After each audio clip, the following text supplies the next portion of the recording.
Salut tout le monde, aujourd'hui on se retrouve pour un unboxing et une review. Allez, on va s'ouvrir ça tout de suite, c'est parti.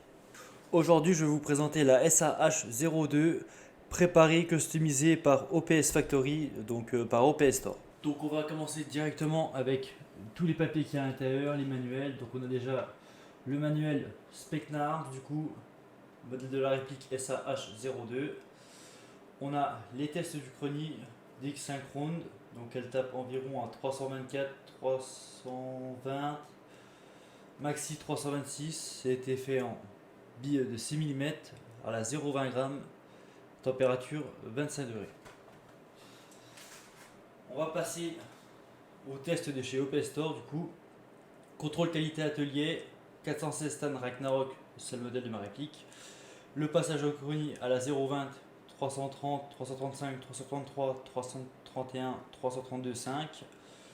Parce que je l'ai fait dans le grain, tout simplement parce que dans les associations où est-ce que je joue, on n'a pas le droit au-dessus de 350 fps, du coup, donc je l'ai fait dans le grain et ils me l'ont fait. Je leur ai demandé, ils me l'ont fait, donc du coup c'est cool. Grammage conseillé 0,28, 0,30, certifié, voilà, leur papier. Après on a un autre papier de chez OPS Store, du coup, OPS Factory, donc préparateur. Tac, voilà, le bout de papier. On a le catalogue Specnard qui vous sert réglage du up-up, il y a un peu de tout. Donc voilà, comment fonctionne la réplique, comment s'en servir, la batterie, changement de ressort, le réglage du up-up. Et il y a plein de petits trucs à savoir à l'intérieur. Voilà. Avec cette réplique, on a donc la housse qui a été livrée avec la housse. On a deux petits patchs. Le premier, c'est celui-ci que j'ai déjà sur mon casque d'ailleurs. Et on a le deuxième patch du coup, OPS Factory. Voilà. Donc venons-en à la réplique. La réplique est équipée donc d'un silencieux aluminium QD et d'un cache-acier 14 mm, d'un boîtier D, d'un magnifieur Maverick 3 3x22 SOP FDE Vector Optics, d'un viseur point rouge Time Type M3 Battle Reflex signe d'une poignée tactique verticale Grip Coyote MP. En interne, on a un Titan V2, un set d'engrenages CNC 18.1, des pistons 14 dents métal CNS Specnarms, une tête de piston avec double joint torique Specnarms, tête de cylindre V2 CHS, un nozzle M4 aluminium FPS Softair, un moteur high torque SHS, un bushing acier 8 mm, je sais pas comment on dit, et un joint up-up en 50 degrés Maple Leaf Macaron. Donc au-dessus de la sacoche, on a des petits endroits où il y a des choses qui ont été réparties. On va regarder ce qui est livré avec. Donc on commence direct par le cache-flamme d'origine. Voilà. Les deux mires sont marqués. Voilà. Le chargeur d'origine avec les gravures 5.56 mm x 45. Là on a encore des gravures. Specnam Industrie. Et sa petite clé qui sert à faire monter les billes. C'est très simple. Hop, le petit bouton, on le met là-dedans. Et on fait remonter les billes comme ceci. Donc ça c'est des chargeurs que je me servirai pas, j'en ai déjà plein d'autres. Donc ça sert à rien. Si on perd la pièce, bon, on peut plus molleter, c'est un peu débile je trouve. Comme je sais qu'eux font normalement des mid-cap, je comprends pas pourquoi là ils mettent pas un mid-cap en fait. Ensuite, qu'est-ce qu'on a du côté gauche? On a la notice pour le boîtier D, qui n'est pas du tout en français. Je suis obligé d'aller voir des tutos sur internet parce que c'était galère en fait à régler. La notice de la Vector Optique. Voilà, pareil en anglais. Les autocollants du boîtier D, donc je sais pas du tout si je les mettrai, je sais même pas où ils se mettent en fait, donc voilà, on a ces petits autocollants. La notice du point rouge de la Red Hot. Donc voilà, c'est pareil, il y a aucun, c'est pas en français non plus. On a deux petites lingettes de nettoyage, un ressort en sang. Là on a les piles qui vont avec le boîtier D, mais moi je les ai déjà mises dedans du coup. On a cette pièce là aussi qui doit aller avec le boîtier D si je ne me trompe pas, mais je sais pas du tout comment ça fonctionne, donc faudra que je regarde en vrai. Et il y a deux petites clés dedans. Ah encore. Là on a une clé en plus et une seconde, différentes tailles. On a ce câble aussi que l'on relie au boîtier D, qu'on peut mettre le long de la réplique pour juste avoir à appuyer en fait. Alors on va commencer par les marquages. Donc on a un SA Specnarms 5.56 mm NATO de gravé. Le sélecteur de tir Save semi full. On a aussi des marquages au niveau de la crosse. 1, 2, 3, 4 et 5. De l'autre côté, on a un petit marquage Specnarm Industrie, un petit cuir code juste là, et on a des marquages au-dessus sur l'oreille supérieure Picatinny. Donc c'est tout ce qu'il y a. Pour les marquages, ils n'ont pas la licence, c'est HK qui l'a, donc du coup il n'y a pas de marquage. Au niveau de l'attache-sangle, moi j'en ai pas malheureusement. J'ai découvert ça à mon grand dépit, donc je pense que j'en mettrai un moi-même. J'ai juste à dévisser je pense cette partie là. Et j'en mettrai un, moi j'en ai plein, donc j'ai ce qu'il faut, j'en rajouterai un. Donc là on a un garde-main basique, comme il y a sur toutes les répliques. On voit il bouge vachement. Au niveau du silencieux, il se dévisse comme ceci. Voilà. Là c'est le silencieux qui vient se fixer directement le cache-flamme du coup. Voilà, il se dévisse là. Tac, on le remet à l'intérieur. On a juste à revisser. Voilà. Pour le boîtier D, il fonctionne avec des piles 1, 2, 3, A, 3V. Il fonctionne donc avec ce type de pile. Juste après, on a le mode on. Là, on voit le laser.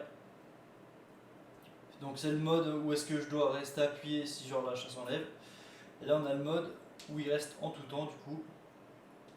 Voilà. Donc qu'est-ce qu'on a? On a le laser, la lampe, le stroboscope et le laser infrarouge. Parlons du coup de la red hot.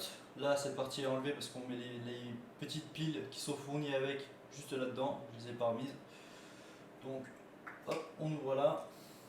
On a plusieurs fonctionnalités. Donc on a du rouge ou du vert. Tac, je suis en vert. Là je descends. Et sinon on a aussi du rouge. Là on est sur du rouge. L'intensité est censée être de plus en plus forte. On termine par le zoom, Vector Optics. Hop. Hop. J'appuie sur ce bouton là.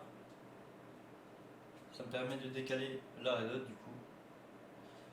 Et hop, je peux la remettre en face. Donc pour mon point à moi, je ne peux pas regarder dans le viseur parce que le boîtier D obstrue la vision. Je ne sais pas si on voit pas en fait. Donc moi mon boîtier obstrue la vision. Donc moi ce que je vais faire c'est que je vais sûrement le mettre sur un côté droit ou un côté gauche en sachant que au-dessus pour les parties il y a ma Runcan. Le réglage du up-up se fait ici, on tire la tirette. Et là on a accès au up-up du coup. Juste là. Et pour refermer la trappe, on a derrière le ball catch. Je montre de ce côté-ci. Là je suis ouvert. J'appuie sur ce petit bouton, ça referme la trappe. Pour l'emplacement de la batterie, ça va se faire sur la crosse arrière. On tourne, on casse la crosse en deux, on tire. Et là on a directement accès à la prise Tétine. Donc moi je vais mettre celle-ci, une LiPo 11.1.25C en 1300 mAh. On va la mettre à l'arrière. Voilà, on a 3 bips. Là, rien ne se passe. C'est super réactif.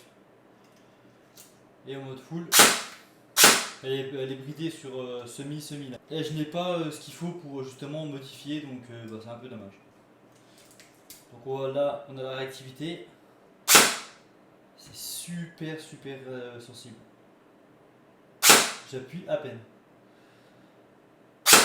On va voir comment ça fonctionne. On va voir la cadence.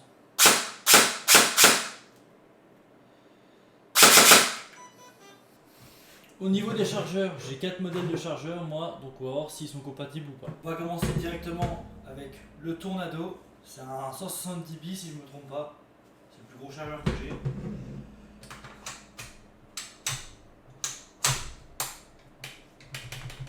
feed. Ça fonctionne, j'ai déjà testé aussi. Un chargeur polymère GG 120 coups.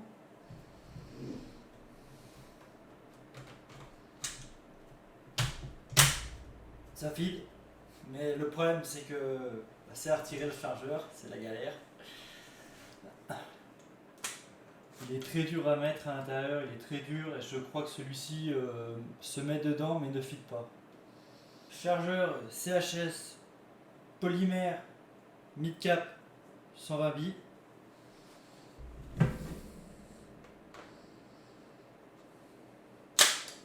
Feed parfaitement.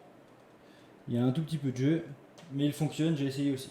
Donc on a un Dark Hirt en polymère 120 billes pareil. Donc ceux que je vous ai présentés c'est que des mid-cap. Je n'utilise pas du tout de high-cap. Donc ce chargeur coûte environ 6 €, c'est ce que je vois le plus sur les parties. C'est du Taiwan Gun. C'est niveau qualité produit et tout, c'est cool. On va se tester ça. Et il feed parfaitement. Il y a un peu plus de jeu, mais je sais qu'il est fonctionnel, pas de misfeed. Les 4 que je vous ai montrés n'ont pas de misfeed à part le GG. On va tout de suite se retrouver pour le test chronie et on ira en séance de tir. 416 Ragnarok full upgrade. Donc on est à la 0,20 g. C'est parti. Allez, c'est parti, j'ai déjà fait le premier tir, le chronie bug.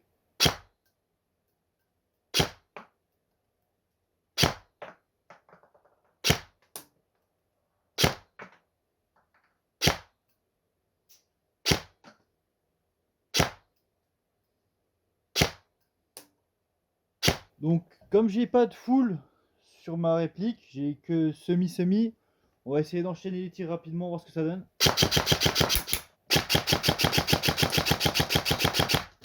HK416 Ragnarok, Specna Arms, là on est à 10 mètres, bi 0,20 G, on va commencer en semi, c'est parti.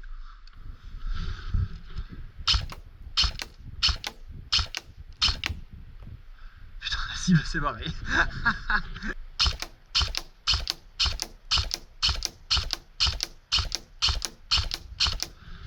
On va essayer avec une grosse cadence, comme j'ai pas de full. On est pas mal. On va se mettre à 20 mètres. Donc là, on a à 20 mètres, pareil, 10,020 grammes. C'est parti. Alors pour une fois que je regarde ma Red Dot, malheureusement on ne verra pas les répliques. J'essaierai de faire de mon mieux pour les prochaines reviews. Pas mal, c'est vraiment cool. En rapide. Bon, on va essayer d'aller un peu plus loin, voir ce que ça donne. Donc là on est à 30 mètres. Il y a beaucoup de vent du coup. Allez, on va tester.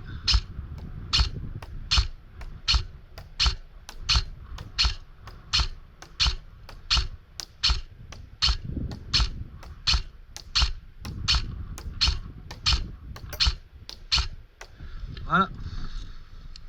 Avant de terminer, on va s'y remettre à 10 mètres. Pareil, on va juste changer le rechargeur. Voir si ça fit bien.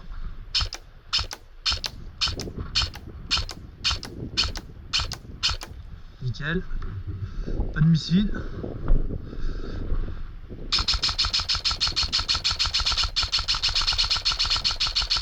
Nickel les chargeurs. Nickel.